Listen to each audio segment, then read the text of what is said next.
جو سارے خداؤں کو چھوڑ کر وہ کہتے ہیں کہ صرف مادیت ہی خدا ہے، وہ بھی انسانوں کے اپنے بنائے ہوئے ہیں۔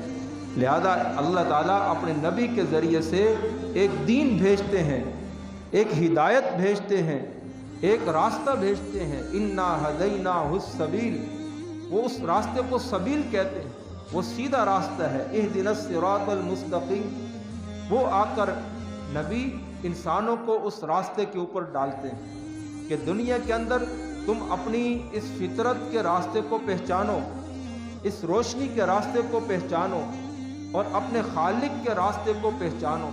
اور وہ اس کے لیے نمونہ کیا ہے؟ وہ نبی اور رسول، وہ خود ان کی ذات ایک نمونہ ہوتی ہے۔ قرآن نے کہا کہ ہم نے نبی علیہ السلام کو جو ہے ایک بہترین نمونہ بنا کر بھیجا ہے، بہترین نمونہ بنا کر بھیجا۔ نبی کی ذات وہ نمونہ ہوتی ہے انسانوں کی رہبری کے لیے۔ میرے بھائی بزرگ دوستو، ابھی ربیع الاول کا مہینہ، یہ آپ علیہ السلام کی اور ہمارے نبی اور رسول کی جو ہدایت کا پیغام لے کر آئے، یہ مہینہ ان کی ولادت کا مہینہ۔ اب اس دن آپ علیہ السلام تشریف لائے اور 40 سال کے بعد آپ کو نبوت ملتی ہے کہ جس نبوت کے ذریعے سے آپ انسانوں تک اللہ کا پیغام پہنچائیں۔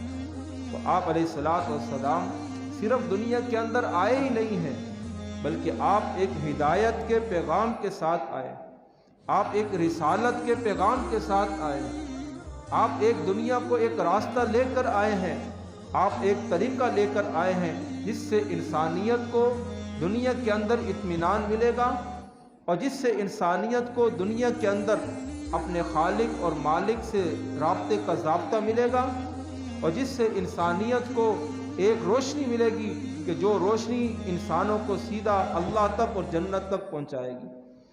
تو میرے بھائی بزرگو دوستو، آج ہمارے اندر جو ہے 1400 سال کے بعد کیا چیز پیدا ہو گئی؟ عیسائیوں کا ایک عمل پیدا ہو گیا۔ وہ کیا عمل؟ کہ وہ عیسیٰ علیہ السلام کی ایک خوشی مناتے ہیں کہ ہمارے ایک نبی ہے، ہمارے ایک رسول ہے، ان کا نام عیسیٰ ہے۔ لہذا اس کے لیے دنیا کی جو جہاں کی عیاشی ہوتی ہے وہ اپنے نبی کی پیدائش کے موقع پہ کرتے ہیں اور خوشی مناتے ہیں۔ اور اس کے بعد عیسیٰ علیہ السلام کی تعلیم کیا ہے؟ انجیل کیا کہتی ہے؟ اصل انجیل کہاں چلی گئی؟ انجیل کے اندر اصل پیغام کیا تھا؟ اس بات کو ساری دنیا کی عیسائیت جو ہے وہ بھول گئی۔ میرے بھائی بزرگ دوستو، آج چلتے چلتے ہمارے اندر بھی یہ بات پیدا ہو گئی۔ ہم 12 ربیع الاول کو وہ روشنیاں کریں گے گلی محلوں کے اندر۔ کہتے ہیں کہ اگر چائنا والوں نے یہ روشنی نہ بنائی ہوتی تو ویسے تو امتی کے اندر کوئی بات تھی نہیں کہ اپنے نبی کی جو ہے کردار کی اور نمونے کی، تو چائنا والوں نے کہا کہ چلو یہ ایک روشنیاں کا چراغاں کر کے تم اپنے نبی کی ایک یاد منا دو۔ ویسے ہمارے پاس کچھ بھی نہیں، اپنے نبی کی یاد کے لیے ہمارے پاس کردار کے لیے کچھ بھی نہیں ہے سوائے ان جو ہے گلی محلوں کے اندر جو روشنیوں کے انتظام۔ اب روشنیوں کا انتظام ہو گئے اور چراغاں ہو گئے اور ہم نے محفلیں کر لیں اور اس کے اندر بڑے بڑے مقرر آ گئے اور ان کی بڑی بڑی فیسیں ادا کر دیں۔